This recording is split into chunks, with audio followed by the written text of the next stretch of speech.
सिमरामा 235 घर चाहिँ सुकुम्बासीहरूलाई चाहिँ उठीबास लाउने खालको काम भयो र जो शक्तिमा रहेको जो सत्ता र एउटा चाहिँ सरकारमा रहेको साथीहरूले नै एउटा मुद्दा उठाउने अनि शक्ति र सरकारमा पुगिसकेपछि भूमाफियाहरूसँग मिलेर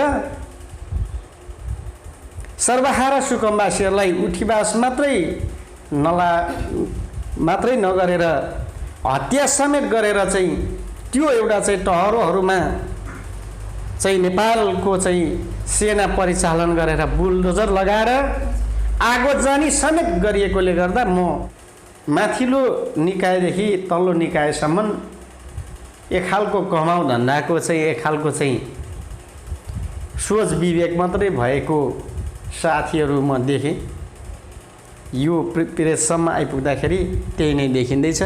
त्यस कारणले गर्दा यो एक खालको चाहिँ समस्या कहिले मुक्त हुन सक्दैन। त्यही म अनुरोध। मङ्गोल नेसनल अर्गनाइजेसनको सिद्धान्त आफैमा सत्यता छ र मङ्गोल नेसनल अर्गनाइजेसन सङ्गठनको विधानहरू कुनै काल्पनिक वस्तुबाट एउटा तयार भएर आएको दस्तावेजहरू छैन। त मङ्गोल नेसनल अर्गनाइजेसन सङ्गठनले बोलेका कुराहरू हिजो यो पुरुष यो एमएनओ सङ्गठनका फाउन्डर प्रेसिडेन्ट यो पुरुष अमर डाक्टर गोपाल गुरुङले ज्यूले चाहिँ जुन दस्तावेजहरू तयार बनाएर ल्याउनु भएको छ हामीलाई प्रदान गर्नुभएको छ त्यो सत्यता र यथार्थता र अहिलेको गतिरोधमा अति आवश्यक कुराहरू मात्रै रहेकोले गर्दा आउँदै गरेको कथित हिन्दूहरूको विजय दशैं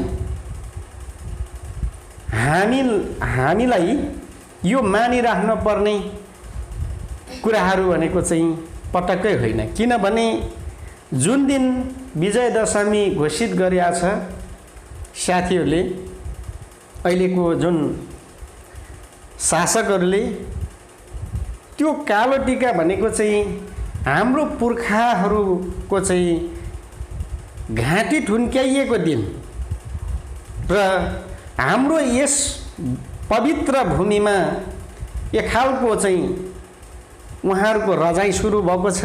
त्यसमा धेरै पछाडि बोल्नु हुँदाखेरि पनि हृदयमा होइन रामलिहाङ जस्तो चाहिँ हाम्रो पुर्खाहरूलाई पनि झुन्ड्याएर एक खालको निर्मम हत्या गरिएको विषयहरूले पनि सम्पूर्ण देशवासी मङ्गोल साथीहरूले बुझ्नुपर्ने कुरा हो र आर्य साथीहरूले पनि बुझ्नुपर्ने कुरा हो। हामीले सद्भाव खलबल्याउँदैछौँ कि उहाँहरूले खलबल्याउँदै हुनुहुन्छ भन्ने कुरा चाहिँ उहाँहरूले सत्य तथ्य यथार्थ कुराहरू इतिहासबाट उहाँहरूले खोजेर हामीलाई त्यो खालको चाहिँ आरोप लाउन पाउनुहुन्छ। होइन रहेछ भने हामीले कसैलाई कुनै समुदायलाई हामीले सद्भाव खलबलाउने खालको कार्य हामीले गरेका छैनौँ। त्यही नै म अनुरोध गर्न चाहन्छु।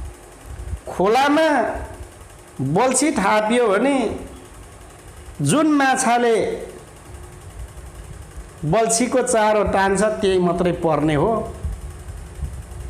र खोलाको शिरदेखि विष हालियो भने के हुन्छ भन्दाखेरि सम्पूर्ण माछाको चाहिँ भुरा समेत नष्ट हुन्छ भन्ने कुरा त हामीले पहिलो प्राथमिकता जान्नुपर्छ। त्यही नै हो। एक खालको यो ठुलो एउटा चाहिँ शब्द बाण हो। आदिवासी र जनजाति जब स्वीकार्छौँ त्यो चाहिँ खोलामा विष हालेको जति नै असर गर्छ भन्ने कुरा नै हो।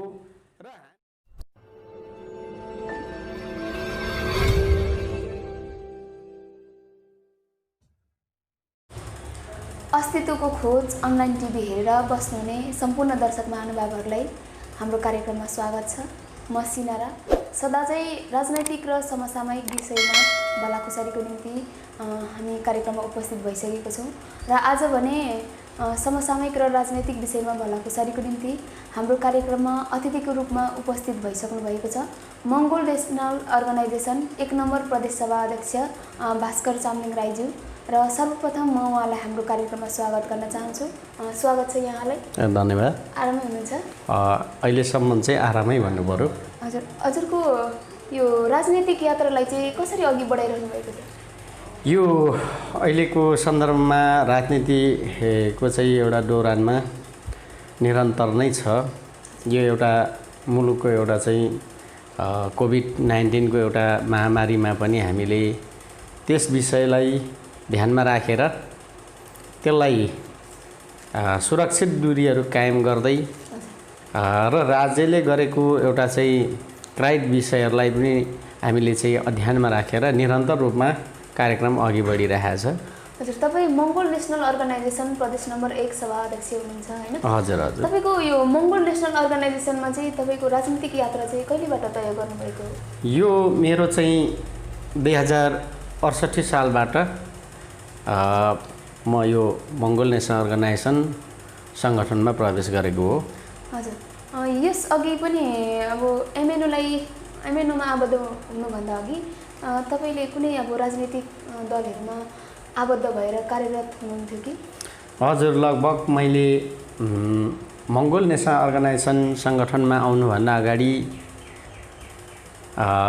कमलेश पार्टी नेकपा माओवादीमा केही विधेयकमा चाहिँ काम गरेर अगाडि बढेको हो र पछि आएर अब विभिन्न किसिमको उतार चढावसँगै म चाहिँ नेकपा माओवादीलाई पार्टी छोडेर नेकपा माओवादी पार्टी छोडेर चाहिँ मैले चाहिँ मङ्गोल नेसनल अर्गनाइजेसनमा म चाहिँ आबद्ध भएको हो। हजुर, नेकपा पार्टी छाडेको भन्ने कुरा गर्नुभयो हैन? हजुर। त्यो के कारण थियो, खास के कारण? त नेकपा माओवादीभित्र के थियो भनेदेखि जुन किसिमको दस्तावेज र नीतिहरू थियो त्यो अनुरूप नेतृत्व पङ्क्तिले कुनै पनि कार्य नगरेकोले गर्दा एक खालको चाहिँ जुन किसिमको विधान जुन किसिमको चाहिँ नाराहरू प्रस्तुत गरे त्यो जुन किसिमको मुद्दाहरू उठाइएको थियो त्यो मुद्दाको ठिक विपरीत धारमा उभिएर नेकपा माओवादीको सरकारले जुन विषयमा काम गर्यो त्यो बेलामा लगभग हामी धेरै जिल्लाबाट चाहिँ हामीले सरकारलाई ज्ञापन पत्र समेत बुझाएका थियौँ। तर त्यो विषयमा सुनवाई नभइसकेपछि म त्यहाँबाट राजनीति छोडेर म बसिराखेको अवस्था थियो। त्यो बेलामा यो मङ्गोल नेसनल अर्गनाइजेसन सङ्गठनको चाहिँ केही दस्तावेजहरू प्राप्त भएको कारणले गर्दा म मङ्गोल नेसनल अर्गनाइजेसनमा आबद्ध भएको हो। त्यो अन्य राजनीतिक दल र मङ्गोल नेसनल अर्गनाइजेसनमा चाहिँ त्यस्तो के भिन्नता पाउनुभयो तपाईले? होइन, यो साह्रै राम्रो कुरा सोध्नुभयो हजुरले। अन्य पार्टी र मङ्गोल नेसनल अर्गनाइजेसन सङ्गठनभित्र आकाश पाताल नै फरक पर्छ। मङ्गोल नेसनल अर्गनाइजेसनले गरेको राजनीति भनेको सत्य र तथ्य र वास्तविक एउटा चाहिँ विधेयकभन्दा माथि नगइकन हुबहु जस्तो किसिमको चाहिँ सत्यता छ त्यो सत्यलाई कहिल्यै पनि नछाडिकन अघि बढ्ने सङ्गठन मङ्गोल नेसनल अर्गनाइजेसन चाहिँ भित्र पाएँ। र अर्को कुरो अन्तर पार्टीहरूमा भ्रमिक कुराहरू काल्पनिक कुराहरूलाई छिनभरिको चाहिँ एउटा आफ्नो स्वार्थ तिक्त पुरा गर्नको लागि त्यो खालको एउटा चाहिँ राजनीति पोलिटिक्सहरू अगाडि सरेको पाएँ। त्यस कारणले गर्दा यसमा धेरै आकाश पातालले अन्तर पर्छ, त्यही नै हो। हजुर, हजुरको यो के भन्छ मङ्गोल नेसनल अर्गनाइजेसनको होइन? हजुर हजुर। अब अघि कुरा गर्नुभयो होइन, तपाईँको व्यक्तिगत जीवनलाई थोरै मैले अध्ययन गर्ने क्रममा होइन केही समय अघि तपाईँ अखिल नेपाल सुकुम्बासी सङ्घको चाहिँ केन्द्रीय व्यवस्थापन विभागको सदस्य पनि रहेर कार्यरत रहनु भएको रहेछ होइन?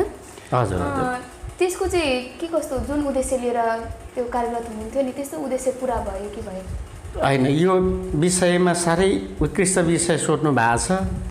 त के हो त भन्दाखेरि अखिल नेपाल सुकुम्बासी सङ्घमा म धेरै लामो समयदेखि नै सङ्घर्षरत रहेर अहिलेको वर्तमान परिवेशको घडीमा जति पनि सुकुम्बासीहरू छन् र नेकपा माओवादीको पनि जुन मुख्य एउटा नाराहरू, मुख्य एउटा चाहिँ मुद्दाहरू के थियो भन्दाखेरि सुकुम्बासी सर्वहारालाई चाहिँ घाँसबास कपास र वासस्थानको सुनिश्चितताको कुराहरू जुन उद्देश्य सहितको चाहिँ एउटा चाहिँ मुद्दा उठाएको थियो, त्यही सार्वभौम मुलुकको चाहिँ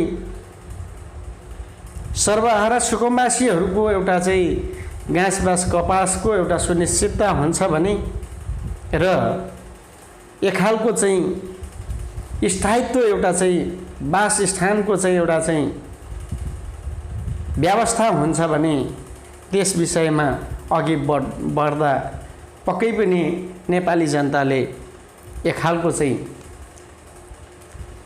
आफ्नो जीवनमा केही परिवर्तन हुन सक्छ कि भन्ने खालको, अर्थात् जीवन परिवर्तन गराउन सकिन्छ कि भन्ने हिसाबको डोरानमा लागेको हो। तर ठिक त्यसको विपरीत ढाँचामा नेकपा माओवादीकै सरकार हुँदा, जस्तो पुष्पकमल दाहाल प्रचण्डकै सरकार हुँदाखेरि त्यो कुराहरूलाई जुन किसिमको चाहिँ मुद्दाहरू उठाइएको थियो त्यो मुद्दा सम्बोधन हुन सकेन। तथापि सम्बोधन हुनुपर्ने ठाउँमा चाहिँ त्यसताका अहिले वर्तमान परिवेशमा चाहिँ नेकपाकै सरकार छ, अहिले कमलेश्वरको सरकार छ। त्यतिखेर पनि नेकपा एमालेको सरकार हुँदाखेरि जुन शक्तिमा रहेका साथीहरूले सुकुम्बासीहरूको हक हितको निम्ति कुनै पनि आवाज नउठाइकन मुख दर्शक भएर बस्ने काम भयो। पश्चिमको घडीमा कालीकोटको डुडेझारीमा चाहिँ सुकुम्बासीहरू बसिरहेको बसोबासलाई सरकारले दमन गर्ने कार्य पनि गर्यो, सेनासम्म परिचालन गरेर हत्यासम्म सुकुम्बासीहरूको हत्या पनि गरिएको छ। र दोस्रो चरणमा सिमरामा 235 घर चाहिँ सुकुम्बासीहरूलाई चाहिँ उठीबास लाउने खालको काम भयो। र जो शक्तिमा रहेको, जो सत्ता र एउटा चाहिँ सरकारमा रहेको साथीहरूले नै एउटा मुद्दा उठाउने अनि शक्ति र सरकारमा पुगिसकेपछि भूमाफियाहरूसँग मिलेर सर्वहारा सुकुम्बासीहरूलाई उठीबास मात्रै नगरेर हत्या समेत गरेर चाहिँ त्यो एउटा चाहिँ टहरोहरूमा चाहिँ नेपालको चाहिँ सेना परिचालन गरेर बुलडोजर लगाएर आगोजानी समेत गरिएकोले गर्दा म त्यो विषयमा पनि मैले सरकारसँग र शक्ति र सत्तारूढसँग आफ्नै एउटा चाहिँ सरकार भएको नाताले मैले यो गलत धारा गलत विषयमा किन गइयो भन्ने खालको विषयहरू पनि उठाइयो। कुनै सुनवाई भएन र व्यक्तिगत पहल मात्रै नभएर सुकुम्बासी सेक्टरबाट 35 वटा जिल्लाबाट हामीले ज्ञापन पत्र नै बुझाएका थियौँ। त्यो ज्ञापन पत्रको सुनवाई नभएपछि म यो एउटा चाहिँ फुस्रो र झुटो एक खालको चाहिँ खेती गर्ने साथीहरूसँग र झुटो एउटा विधान मुद्दाहरूको विधेयकहरूको चाहिँ झुटो एउटा चाहिँ यो खालको कर्मप्रति घृणा लागेर मैले राजनीति नेकपा माओवादीमा स्टप गरे हो। हजुर, भनेपछि यो सुकुम्बासी समस्या त अहिले पनि जस्ताको त्यस्तै नै देखिन्छ नि त, होइन? जुन उद्देश्य लिएर व्यवस्थापन विभागले चाहिँ जुन उद्देश्य राखेको थियो भनेपछि त्यो उद्देश्य पुरा हुन सकेन। पुरा कहिले हुन्छ त भन्दाखेरि मङ्गोल नेसनल अर्गनाइजेसन शक्ति र सरकारमा नपुगीसम्म यसको कल्पना नगर्दा पनि हुन्छ। किनभने म ठोकुवा दिन चाहन्छु यहाँ, किनभने यो एउटा महत्त्वपूर्ण तपाईँले प्रश्न उठाउनु भयो, त्यस कारणले गर्दा म अलिकति जोड्न चाहेँ। किनभने यहाँ मुलुकमा धेरैवटा चाहिँ आयोगहरू बनिसकेका छ। नेपाली कङ्ग्रेसको सरकार हुँदा पनि आयोग बनेको थियो, सुकुम्बासी आयोग। नेकपा एमालेको सरकार आउँदाखेरि पनि सुकुम्बासी आयोग बनेको थियो। नेकपा माओवादीको चाहिँ 2/3 बहुमत ल्याएर सरकार बन्दाखेरि पनि भूमि सम्बन्धको एउटा चाहिँ सुकुम्बासी आयोग बनेको हो। तर त्यो खालि एनी हाउ कमाई धन्दा जति पनि सुकुम्बासीहरूलाई सर्वहाराहरूलाई विभिन्न दस्तावेजको चाहिँ फारम भर्ने नाममा अनि त्यसको चाहिँ अब बायोडाटा मिलाउनको लागि त्यो एउटा चाहिँ आर्थिक असुली भन्दा अरू काम गरेको छैन। त्यस कारणले गर्दा सुकुम्बासीहरूको स्थिति जिउका तिउ छ र सम्भवतः धेरै समय नलाग्ला मङ्गोल नेसनल अर्गनाइजेसन सङ्गठनको सरकार साझेदारीमै यसको यो विषयको टुङ्गो लाग्छ। भनेपछि जुन यो सुकुम्बासी व्यवस्थापन विभाग भनेर चाहिँ अहिले जुन अब विभागहरू खडा गरिन्छ होइन, हजुर हजुर, त्यो चाहिँ एउटा देखावटी मात्र जस्तो भइरहेको भन्ने एउटा तपाईँको भनाइबाट त्यस्तो प्रश्न हो। हजुर, यो के छ भने पहिलो प्राथमिकता त सबैभन्दा माथिल्लो निकायदेखि तल्लो निकायसम्म एक खालको कमाउ धन्दाको चाहिँ एक खालको चाहिँ सोच विवेक मात्रै भएको साथीहरू म देखेँ। यो प्रेससम्म आइपुग्दाखेरि त्यही नै देखिँदैछ। त्यस कारणले गर्दा यो एक खालको चाहिँ समस्या कहिले मुक्त हुन सक्दैन, त्यही म अनुरोध गर्न चाहे। हजुर, अन्य दलमा कार्यरत रहिराख्दाखेरि होइन, अब मङ्गोल नेसनल अर्गनाइजेसनमा आबद्ध भइसके पश्चात एमएनओको जुन नौलो नारा नौलो सिद्धान्तलाई चाहिँ अँगाल्नु पर्दाको त्यो सुरुवाती चरणको तपाईँको अनुभव भोगाइहरू के कस्तो थियो बताइदिनुहोस् न। होइन, यो यसो छ, मङ्गोल नेसनल अर्गनाइजेसनको सिद्धान्त आफैमा सत्यता छ र मङ्गोल नेसनल अर्गनाइजेसन सङ्गठनको विधानहरू कुनै काल्पनिक वस्तुबाट एउटा तयार भएर आएको दस्तावेजहरू छैन। त मङ्गोल नेसनल अर्गनाइजेसन सङ्गठनले बोलेका कुराहरू हिजो यो पुरुष यो एमएनओ सङ्गठनका फाउन्डर प्रेसिडेन्ट यो पुरुष अमर डाक्टर गोपाल गुरुङले ज्यूले चाहिँ जुन दस्तावेजहरू तयार बनाएर ल्याउनु भएको छ, हामीलाई प्रदान गर्नुभएको छ, त्यो सत्यता र यथार्थता र अहिलेको गतिरोधमा अति आवश्यक कुराहरू मात्रै रहेकोले गर्दा त्यस्तो किसिमको कुनै समस्याहरू नपरिकन यसलाई चाहिँ मैले गहिरो अध्ययनबाट यहाँसम्म आइपुगेको हो। त्यही छ। अब समसामयिक विषयमा आउन चाहे होइन, हजुर, दसैँ नजिकै छ। यो मङ्गोल नेसनल अर्गनाइजेसनले यो जुन कालो टिका लाउने अभियान होइन, यसले कस्तो सन्देश बोकेको छ? होइन, यो के छ भन्दाखेरि दसैँको समयमा कालो टिका लगाउने सन्दर्भको कुरा ल्याउनु भयो यहाँले। पक्कै पनि मङ्गोल नेसनल अर्गनाइजेसन सङ्गठनका साथीहरू मात्रै नभएर अथवा सङ्गठनको कार्यकर्ताले मात्रै यो कालो टिका लाउने कुरा होइन, सम्पूर्ण अहिन्दू मूलवासीहरूले चाहिँ लाउने कालो टिका हो। यो के छ त भन्दाखेरि हामीलाई कुनै पनि रहर थिएन कालो टिका लगाइराख्ने। यसको पनि भित्री रहस्य र वास्तविक तथ्य कुराहरू घटनाहरू छ। त्यो घटनाभित्र जुन ठ्याक्कै अब आउँदै गरेको कथित हिन्दूहरूको विजय दसैँ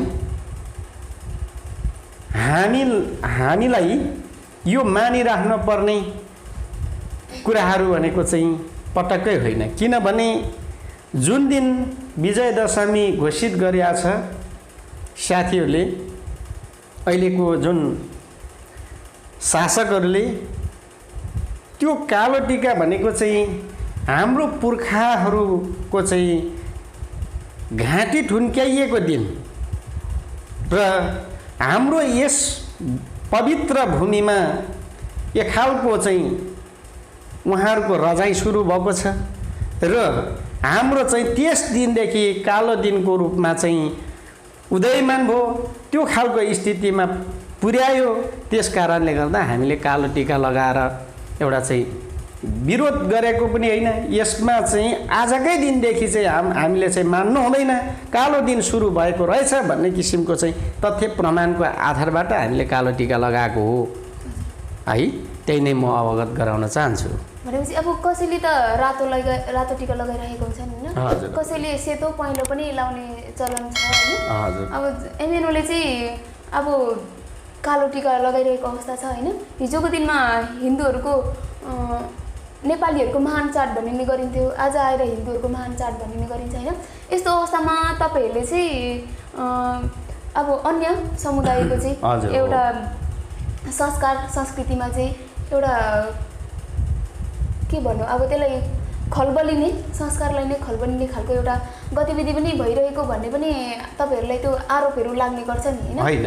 होइन, हजुरले प्रश्न साह्रै एउटा गहकिलो प्रश्न गर्नुभयो।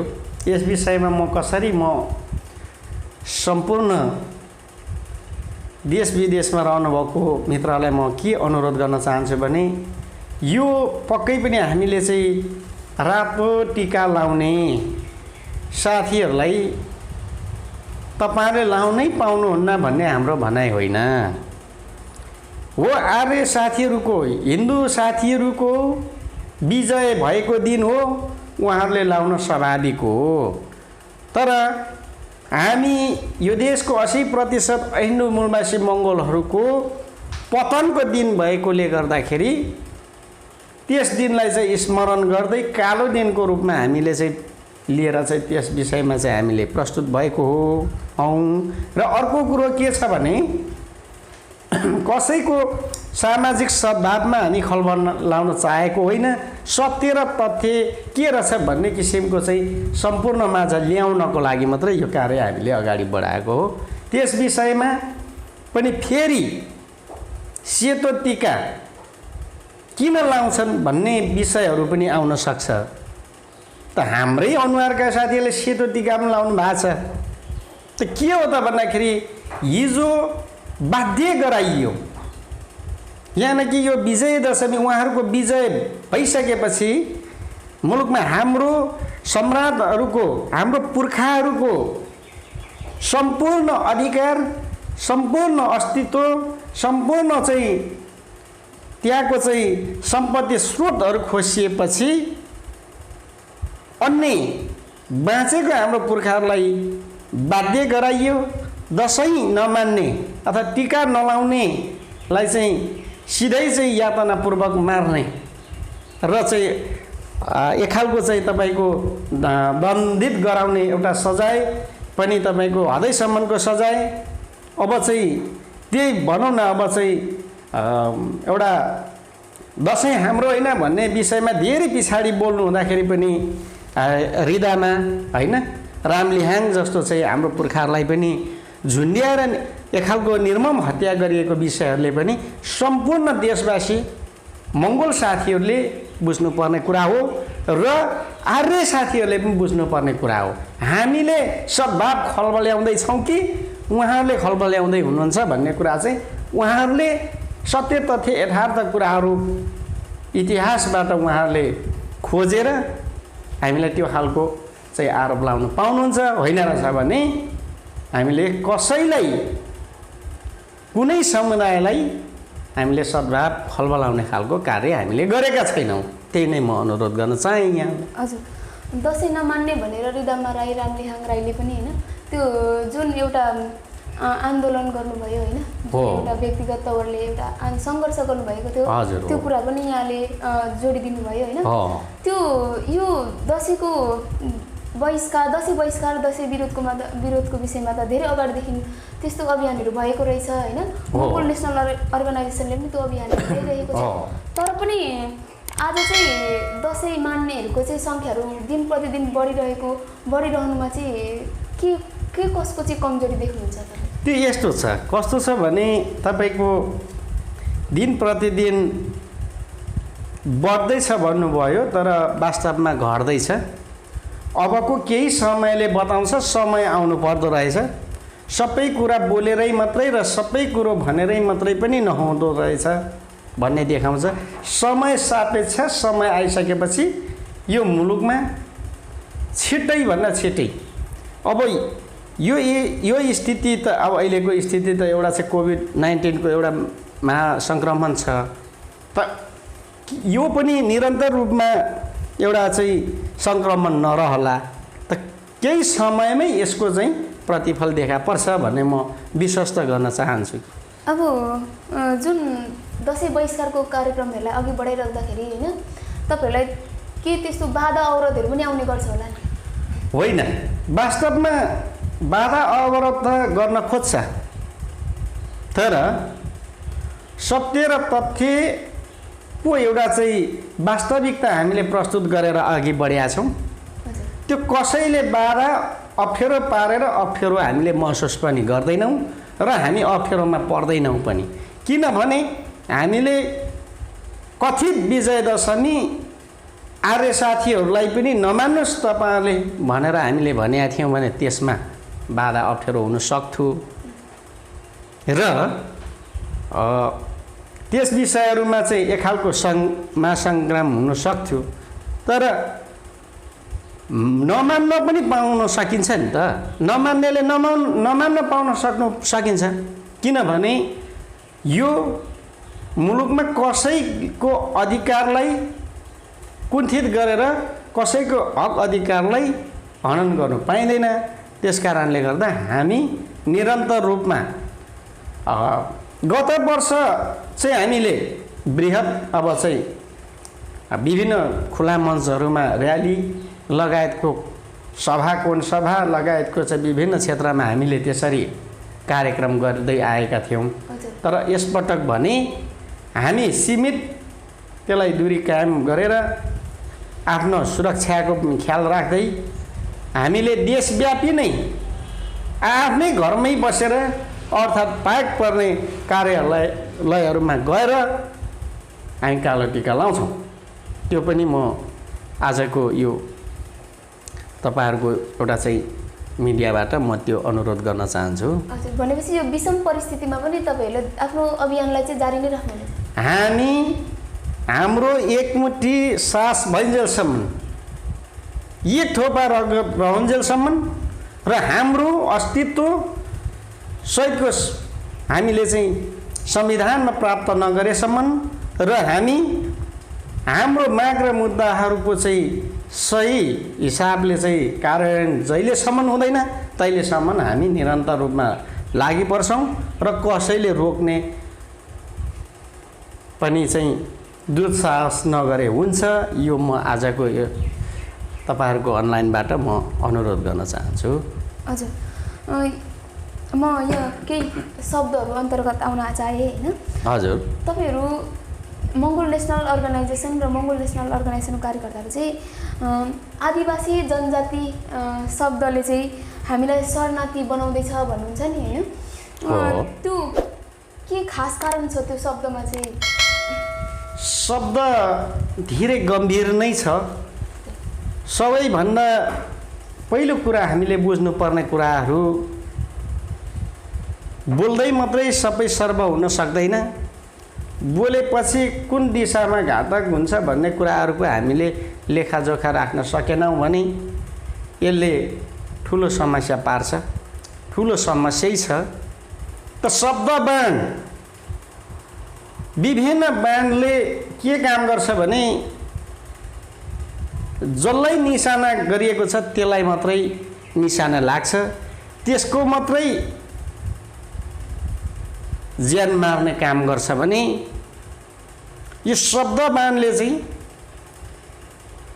लामो समयसम्म सम्पूर्ण विषयको चाहिँ, जस्तो उदाहरण म के गर्न चाहन्छु भने खोलामा बल्छी थापियो भने जुन माछाले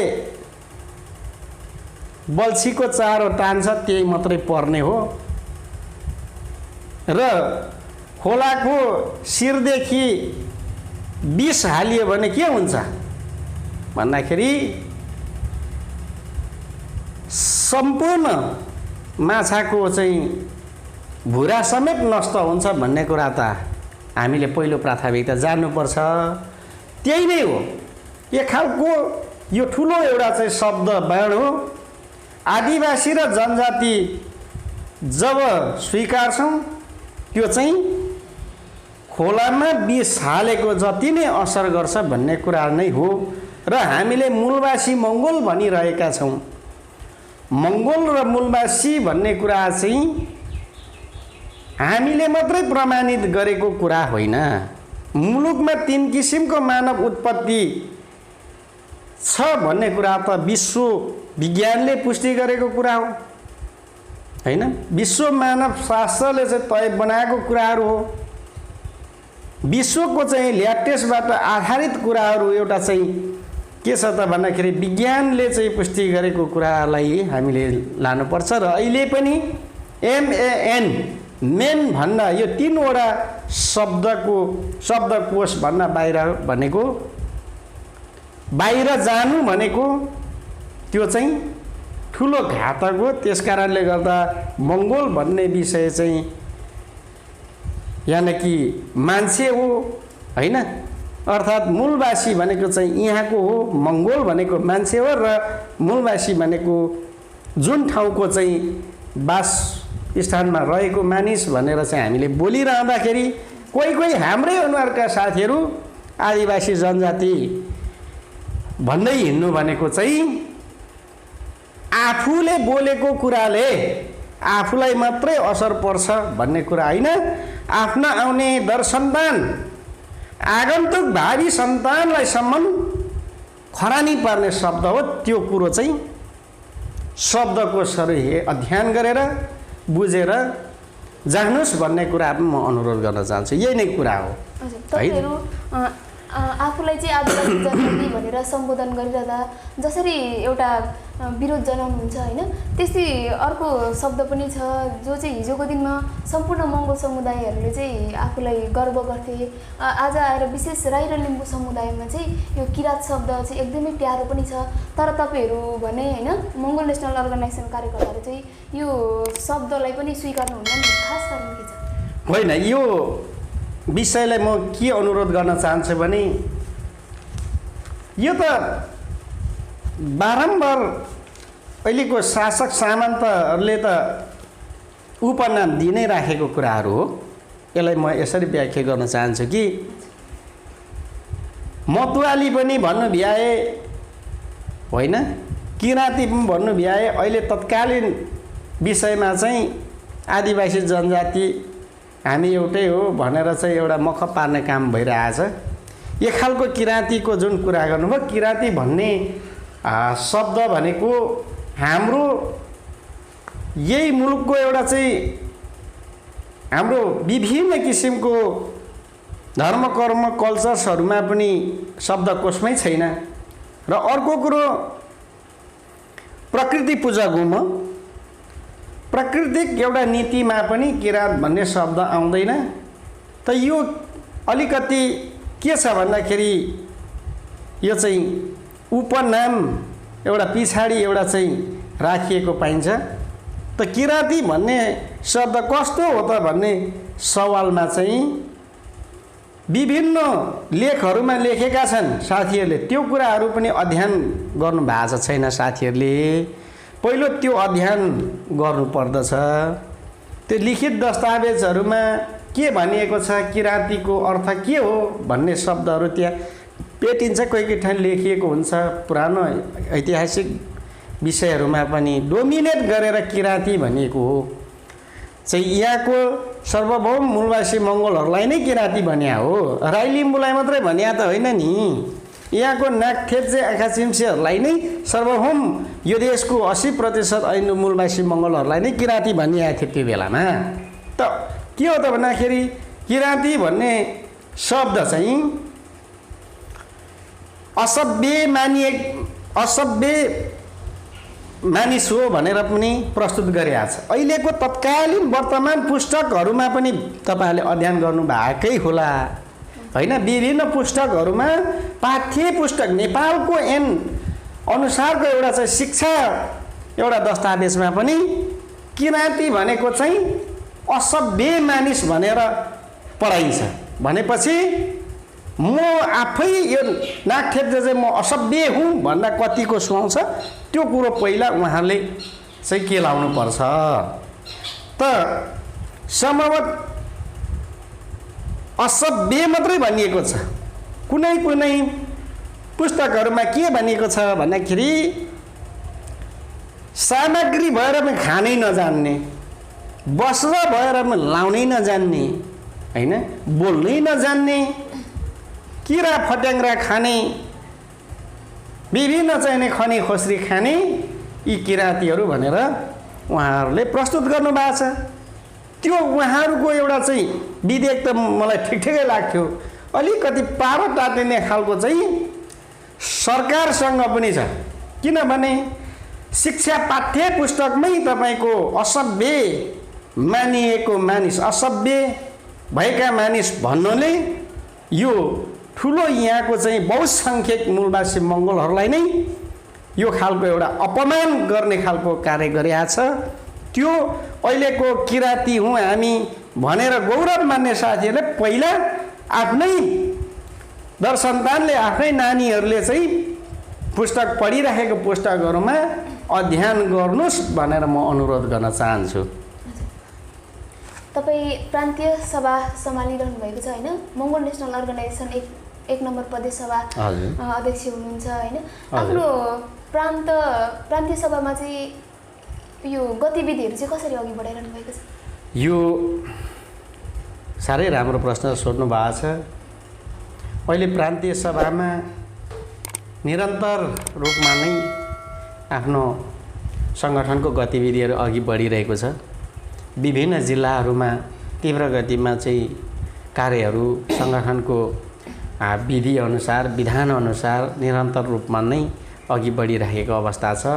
पक्कै पनि लगभग समयको माग हो, समय आइसकेको अवस्था नै छ।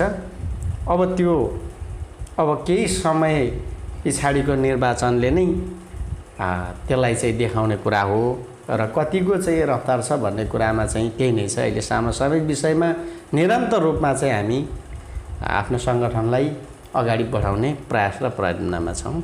हजुर, तपाईँ आफ्नो प्रान्तीय सभालाई सम्हाल्दै पनि आफ्नो जन्मथलो उदयपुर पनि सङ्गठनको विस्तारमा जाने क्रम छ, त्यहाँ चाहिँ कस्तो छ सङ्गठनिक गतिविधि?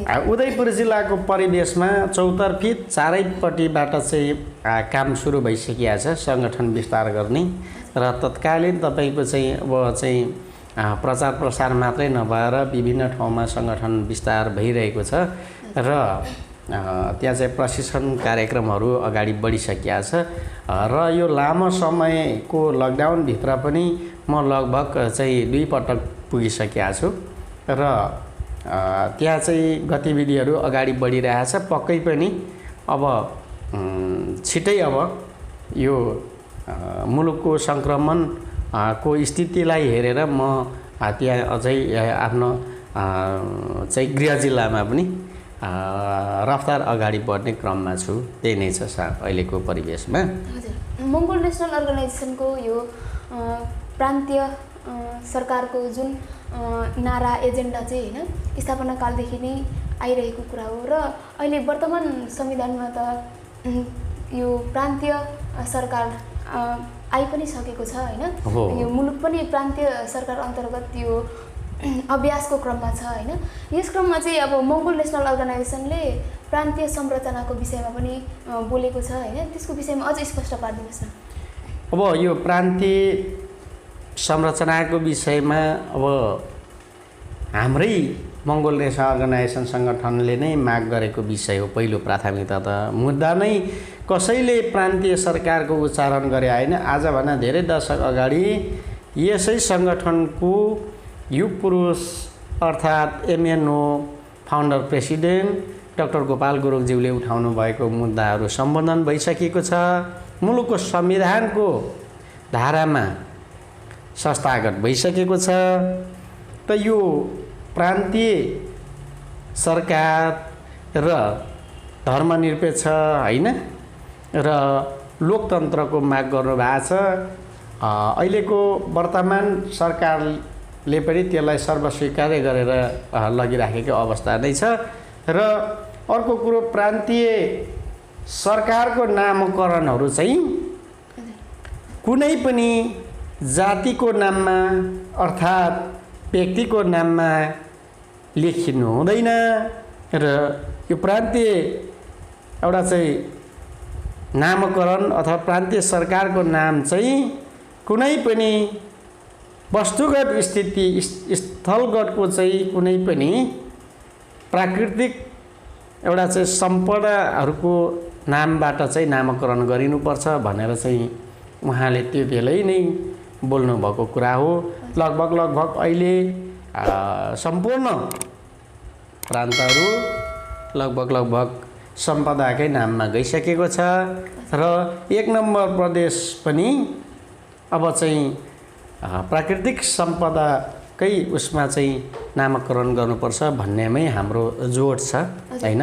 तपाईको व्यक्तिगत विचारमा चाहिँ के नाम राख्दा व्यक्तिगत विचारमा चाहिँ अहिले तत्कालीन विश्वले चिनेको चाहिँ सगरमाथा यहाँ न कि चोमलुङमा प्रदेश हुनुपर्छ अर्थात् सगरमाथा प्रदेश सबैले बुझ्ने कुरा चाहिँ सगरमाथा विश्वले चिनेको चाहिँ सगरमाथा मुलुककै सबैभन्दा उत्कृष्ट शिखर भनेको नै सगरमाथा हो। सगरमाथा अर्थात् चोमलुङमा प्रदेश राख्नुपर्छ भन्ने मेरो आफ्नो व्यक्तिगत धारणा अर्थात् सङ्गठनको पनि त्यही नै लगभग धारणा जान्छ हाम्रो त्यसो छ। एमएनओले यो प्रान्तीय सरकारको चाहिँ यो जुन संरचनाको विषयमा चाहिँ जुन यो हिमाल पहाड तराईलाई नछुटाइकन त्यो संरचनाको विषयमा आवाज उठाउँछ नि त हैन। अहिलेको जुन प्रान्तीय सरकार चाहिँ जुन अभ्यासमा छ त्यसमा पनि तपाईँ यो जुन अहिले सफल अब जुन उद्देश्य हैन प्रान्तीय सरकारले चाहिँ जुन एउटा फड्को मार्नुपर्ने हो त्यो फड्को नमार्नुमा पनि त्यो संरचनाले पनि केही बाधा पुर्याइरहेको जस्तो पनि लाग्छ। संरचना त अब अहिले के छ भन्दाखेरि पहिलो नयाँ संरचनाको एउटा कसरतमा छ। यो प्रान्तीय सरकारको संरचनाहरू नयाँ भएको कारणले गर्दा अलिकति कठिनाइ परेको हुनसक्छ र अर्को कुरो के छ भनेदेखि कुन क्षेत्रमा निर्धारित गर्ने प्रदेशको राजधानी कुन क्षेत्रमा चाहिँ नै एउटा स्थायित्व र दिगो बन्न सक्छ भन्ने कुराको चाहिँ लेखाजोखा गर्ने ठाउँसम्म चाहिँ हामी अहिले पुगिसकेका छैनौँ। त्यस कारणले गर्दा आगामी समयमा हामी त्यसलाई अध्ययन र सबैभन्दा चाहिँ के हो त भन्दाखेरि मुलुकको प्रान्त सेन्टर र वास्तविक दिगो र स्थायित्व भरपर्दो कसैको विवाद नआउने गरी विवाद रहितको चाहिँ एउटा चाहिँ विधेयकसम्म विश्लेषण गर्न पुग्छौँ भन्ने हाम्रो आशा र धारणा हो। हजुर अबको समयमा चाहिँ हैन हजुर मङ्गोल नेसनल अर्गनाइजेसनले चाहिँ सम्पूर्ण मूलवासी मङ्गोलहरूको चाहिँ अन्तिम विकल्प एमएनओ हो भन्ने गर्छ हैन। त्यस्तो खास कारण के छ र जनताले चाहिँ अबको समयमा चाहिँ एमएनओलाई नै अन्तिम विकल्पको रूपमा हेर्नुपर्ने जस्तो लाग्छ होइन। त्यो पक्कै पनि अन्तिम विकल्प मङ्गोल नेसनल अर्गनाइजेसन भन्दा बाहेक अरू विकल्प हुन सक्दैन। किनभने अहिलेसम्मको परिवेशमा सम्पूर्ण पार्टी पद्धतिहरू त देखेकै छ नि जनताहरूले पनि त हामीले पनि देखिरहेको कुरा हो नि। त्यो त कुनै पनि दुईमत छँदै छैन। किनभने नयाँ र ऊर्जाशील कुराहरू ल्याउने साह्रै ऊर्जाशील र साह्रै चाहिँ एक खालको चाहिँ मिठासेपनाको चाहिँ तपाईँको नाराहरू ल्याउने काम गर्ने बेला चाहिँ पुरानै शैली र नातावाद कृपावादमै अल्झिने सही विधेयकको काम गर्ने मान्छेलाई चाहिँ दक्ष र अनुभवीलाई चाहिँ चानस नदिने अनि खालि चाहिँ आफै सर्व बन्ने खालको काम कार्य त पुरानै शैलीको हामीले देखिरहेछौँ। अहिलेको वर्तमान सरकारको पनि त्यही छ। अब कुन चाहिँ रह्यो त अब हैन त हिजोको कालखण्डदेखि बार झुक्किएको छन् नेपाली जनता। यो देशको सार्वभौम जनताहरू अहिलेको एउटा चाहिँ चरम एउटा चाहिँ महँगाइको चपेटामा छ र अहिलेको यो एउटा चाहिँ महासङ्क्रमण छ कोभिड-19 को यो बेलामा पनि सरकार र शक्तिमा रहनुहुने प्रधानमन्त्रीज्यूले खालि उखानमै टार्ने, अनि स्वास्थ्य मन्त्री बोल्दै नबोल्ने, यस्तो खालको पनि कहीँ हुन्छ। यो खालको जोखिम नबोल्नुहोस्, जोखिमबाट हट्नुपर्छ। अब सही विधेयक र सही एउटा चाहिँ बिम्बमा पुर्याउने र सही एउटा चाहिँ आफ्नो स्थान स्थितिबाट माथि उठ्नको लागि र समृद्धतर्फ जानको लागि, समृद्ध मुलुकको परिकल्पना गर्नको लागि मङ्गोल नेसन अर्गनाइजेसन भन्न अरू विकल्प छैन, वास्तविक छैन। यो आजको सन्दर्भमा म यो तपाईँहरूको अनलाइन च्यानलबाट म अनुरोध गर्दछु, अबको समयमा ध्यानपूर्वक ध्यान पुर्याएर चाहिँ आफ्नो सही अधिकार, आफ्नो सही मत अधिकार कहाँ पठाउनु पर्ने, कुन सङ्गठन कुन पार्टीलाई दिएर पठाउनु पर्ने भन्ने कुराको चाहिँ हिसाब किताब चाहिँ अबको जनताले गर्नु पनि पर्छ। त्यही नै छ अनुरोध।